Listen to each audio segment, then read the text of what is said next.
కాంగ్రెస్ పార్టీలో ఆర్గనైజేషన్లోనే ఉంటూ పనిచేసిన దానికి నాకు ఇచ్చిన గుర్తింపుగా నేను భావిస్తా ఉన్నాను.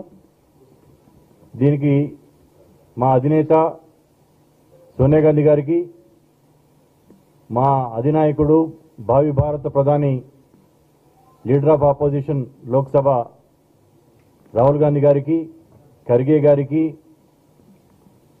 జిఎస్ఓ కేసీ వేణుగోపాల్ గారికి, తెలంగాణ రాష్ట్ర ముఖ్యమంత్రి గౌరవనీయులు రేవంత్ రెడ్డి గారికి, తెలంగాణ ప్రదేశ్ కాంగ్రెస్ కమిటీ అధ్యక్షులు నా మిత్రుడు మహేష్ కుమార్ గారికి, మీనాక్షి గారికి, నా ఇంకో మిత్రుడు చిన్ననాటి స్నేహితుడు జగ్గారెడ్డి గారికి, శ్రీధర్ బాబు గారికి, నాకు సహకరించిన ఉత్తమ్ కుమార్ రెడ్డి గారికి అందరికీ ధన్యవాదాలు. కాంగ్రెస్ పార్టీ యొక్క సిద్ధాంతాలని గౌరవిస్తూ, సిద్ధాంతాలని పాటిస్తూ నిరంతరం కాంగ్రెస్ పార్టీలో కృషి చేసిన నాయకులకి సముచిత గౌరవం కాంగ్రెస్ పార్టీ నుంచి లభిస్తుందనడానికి నా యొక్క నియామకం నిదర్శనం. నేను కార్యనిర్వాహక అధ్యక్షుడిగా తెలంగాణ రాష్ట్ర ప్రదేశ్ కాంగ్రెస్ కమిటీలో ఒక టర్మ్ దాదాపు 3 సంవత్సరాల పైన పనిచేయడం జరిగింది. తర్వాత పరిశీలకుడుగా మహారాష్ట్ర, కర్ణాటక, గుజరాత్, ఒరిస్సా, రాజస్థాన్, ఢిల్లీ ఇలా ఎన్నో రాష్ట్రాల్లో యూత్ కాంగ్రెస్ నుంచి కూడా చాలా రాష్ట్రాల్లో పనిచేసిన అనుభవం, ఆర్గనైజేషన్లో ఉన్న అనుభవం ఉంది. ముఖ్యంగా ఒరిస్సా రాష్ట్రాన్ని నాకు ఇవ్వడానికి కారణం, ఒరిస్సా రాష్ట్రంలో కాంగ్రెస్ పార్టీ నెక్స్ట్ అధికారం రావడానికి అవకాశాలు ఉన్నాయి. అక్కడ ఒక వ్యాక్యూమ్ ఉంది. బీజేడీ కనుమరుగవుతా ఉంది. బీజేపీకి, కాంగ్రెస్కి డైరెక్ట్ ఫైట్లో కాంగ్రెస్ పార్టీకి సమర్థవంతమైన నాయకత్వాన్ని కనుక అందించగలిగి కాంగ్రెస్ నాయకులందరినీ ఏకతాటి మీద తీసుకొస్తే రాబోయే 3.5 సంవత్సరాలు జరగబోయే ఒడిశా రాష్ట్రంలో కాంగ్రెస్ పార్టీ జెండా ఎగరేయటం ఖాయం. మీ అందరికీ తెలుసు, కాంగ్రెస్ పార్టీలో భారతదేశం మొత్తం మీద తెలంగాణ రాష్ట్రంలోనే కాంగ్రెస్ పార్టీ యొక్క సభ్యత్వం చాలా ఎక్కువ జరిగింది. దాదాపు 44 లక్షల మంది సభ్యులని కాంగ్రెస్ పార్టీలో ఆ రోజు నేను కార్యనిర్వాహక అధ్యక్షుడిగా కూడా ఉన్నాను. రేవంత్ రెడ్డి గారు పిసిసి ప్రెసిడెంట్ అయిన తర్వాత సభ్యత్వాన్ని నమోదు చేయడం ఒక ఛాలెంజ్గా తీసుకోవడం జరిగింది. రిజిస్టర్ సభ్యత్వం, ఆ యొక్క సభ్యత్వం అన్ని లక్షల మంది సభ్యత్వాన్ని చేయటం, కాంగ్రెస్ పార్టీ యొక్క కార్యకర్తల్ని గుర్తించి వారికి సముచిత గౌరవం ఇచ్చేసేసి వాళ్ళకి పని కల్పించడం వల్లే 2023లో కేసీఆర్ యొక్క ప్రభుత్వాన్ని పక్కకి నెట్టేసి కాంగ్రెస్ పార్టీ జెండా ఎగిరేయడానికి తెలంగాణ రాష్ట్ర ప్రజలు మాకు సహకారం ఇచ్చారు, మాకు తోడ్పాటు ఇచ్చారు. గత 23 నెలల నుంచి కూడా ఇందిరమ్మ రాజ్యం, ఇందిరమ్మ పాలన తీసుకురావడం జరిగింది. మేము మేనిఫెస్టోలో చెప్పిన అంశాలే కాకుండా మేనిఫెస్టోలో చెప్పని అంశాలను కూడా కాంగ్రెస్ పార్టీ ప్రజలకి ఏమి కావాలి అనేది గుర్తించేసి ప్రజల పక్షాన నిలబడటం కాంగ్రెస్ పార్టీ యొక్క గొప్పతనం.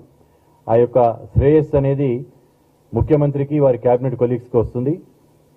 పార్టీ, ప్రభుత్వం 2 కళ్ళు. పార్టీ బలంగా ఉంటేనే ప్రభుత్వం బలంగా ఉంటుంది. రాబోయే ఎలక్షన్స్లో ప్రభుత్వం అధికారంలో రావాలంటే కూడా పార్టీ యొక్క బలం, పార్టీ చైతన్యవంతంగా ఉండటం అనేది చాలా అవసరం. ఇటువంటి సందర్భంలో ఇక్కడ ఆర్గనైజేషన్ బ్యాక్గ్రౌండ్ ఉన్న మహేష్ కుమార్ గారు పిసిసి అధ్యక్షుడిగా, అలాగే టోటల్ ఆర్గనైజేషన్ నేను ఎప్పుడు ప్రత్యక్ష ఎలక్షన్స్ నిలబడే ఆసక్తి నాకు లేదు. చాలామంది ఏఐసిసి నుంచి కూడా చాలాసార్లు నన్ను నిలబడమని అనటం కూడా జరిగింది. కానీ నాకు డైరెక్ట్ ఎలక్షన్స్లో నిలబడే ఆసక్తి లేదు. ఆర్గనైజేషన్లోనే నా యొక్క ప్యాషన్, ఆర్గనైజేషన్లోనే పనిచేస్తూ వస్తున్నాను గత 35 సంవత్సరాల నుంచి. ఆర్గనైజేషన్లో భాగంగా నాకు ఈరోజు ఈ బాధ్యత ఇవ్వడం జరిగింది. దానికి అందరికీ కృతజ్ఞతలు తెలుపుతూ, నేను ఒరిస్సా రాష్ట్రంలో ఇన్ఛార్జిగా ఉన్నా కానీ నా పేరెంట్ రాష్ట్రం తెలంగాణ కాబట్టి తెలంగాణ రాష్ట్రంలో పార్టీ కోసం నా యొక్క మిగతా టైం, ఒరిస్సాలో ఇచ్చిన టైం కాకుండా మిగతా టైంని నేను తెలంగాణ రాష్ట్రంలో కాంగ్రెస్ కమిటీకి ఇస్తాను. ముఖ్యంగా జూబ్లీహిల్స్ బై ఎలక్షన్ జరుగుతుంది. మీకు రిజల్ట్ అనేది ఎగ్జిట్ పోల్స్లో ఉంది. కాంగ్రెస్ పార్టీ గెలుపు అనేది అక్కడ ఖాయం. దాని తర్వాత ఆ ఒక్క గెలుపుతోనే ఆగకుండా మా యొక్క నెక్స్ట్ గోల్ జిహెచ్ఎంసీలో కాంగ్రెస్ పార్టీ జెండా ఎగరేయాలి. జిహెచ్ఎంసీలో కాలక్రమేణా కొన్ని కారణాల వల్ల కాంగ్రెస్ పార్టీ బలహీనపడింది. మళ్ళీ పూర్వ వైభవాన్ని స్వర్గీయ పీజీఆర్ గారు ఉన్నప్పుడు ఎంతైతే బలంగా కాంగ్రెస్ పార్టీ ఉందో అంతకు మించి బలాన్ని చేకూర్చాలంటే ఇక్కడ ఆర్గనైజేషన్ స్ట్రెంగ్తన్ చేయాల్సిన అవసరం ఉంది. ఇక్కడ ఇది కాస్మోపాలిటన్ నగరం. ఈ నగరంలో అన్ని వర్గాలని, అన్ని మతాలని, అన్ని కులాలని ఎంబడ తీసుకొని ముందుకెళ్తేనప్పుడే జీహెచ్ఎంసీలో కాంగ్రెస్ జెండా ఎగిరేస్తుంది. మీ అందరికీ పత్రిక అందరూ సీనియర్ జర్నలిస్టులు ఉన్నారు ఇక్కడ. 2010లో మొట్టమొదటి greater municipal corporation of Hyderabad election జరిగినప్పుడు అప్పుడు టీఆర్ఎస్, ఇప్పుడు బీఆర్ఎస్ పార్టీ కనీసం అభ్యర్థులు లేక అభ్యర్థులని పోటీ కూడా పెట్టలేని దయనీయ స్థితిలో ఉంది. వాళ్ళు పోటీ కూడా పెట్టలేదు. ఆ రోజు కాంగ్రెస్ పార్టీ ఎంఐఎంతో కలిసి అలయన్స్లో మేయర్ పీఠాన్ని కైవసం చేసుకోవడం జరిగింది. అటువంటి పార్టీ అధికారంలో రాగానే 2016లో దాదాపు 99 కార్పొరేట్ సీట్లు గెలవటం, అధికారంలోకి రావడం జరిగింది. ఇప్పుడు కాంగ్రెస్ పార్టీ అధికారంలో ఉంది. స్థానిక సంస్థలు సహజంగానే అధికారంలో ఉన్న వాళ్ళకి అనుకూలంగా ఉంటాయి. దాంతోపాటు హైదరాబాద్ నగరానికి కాంగ్రెస్ పార్టీ చేసిన సేవలు, ఓఆర్ఆర్ కావచ్చు, ఇప్పుడు ఆర్ఆర్ రాబోతుంది, ఫ్యూచర్ సిటీ రాబోతుంది, ఇవన్నీ కూడా మాకు రాబోయే జీహెచ్ఎంసీ ఎలక్షన్స్లో కాంగ్రెస్ పార్టీకి అనుకూలంగా ఉంటాయి. నా పాత్ర కీలకంగా నేను ఒడిశాతో పాటు తెలంగాణ రాష్ట్రంతో పాటు ప్రముఖంగా నేను జీహెచ్ఎంసీ మీద కాన్సన్ట్రేట్ చేయబోతున్నాను. పార్టీ అధిష్టానం ఢిల్లీ నుంచి కూడా నాకు అటువంటి ఆదేశాలు ఇవ్వడం జరిగింది. ఏ బాధ్యతలో వేరే రాష్ట్రాల్లో పనిచేస్తున్నా కానీ నా సొంత రాష్ట్రమైన తెలంగాణలో కాంగ్రెస్ పార్టీ బలోపేతానికి నా యొక్క సమయాన్ని కేటాయిస్తాను. నాకు ఈ అవకాశం ఇచ్చిన హైకమాండ్కి మరొకసారి కృతజ్ఞతలు తెలుపుతూ మీ అందరికీ కూడా ధన్యవాదాలు.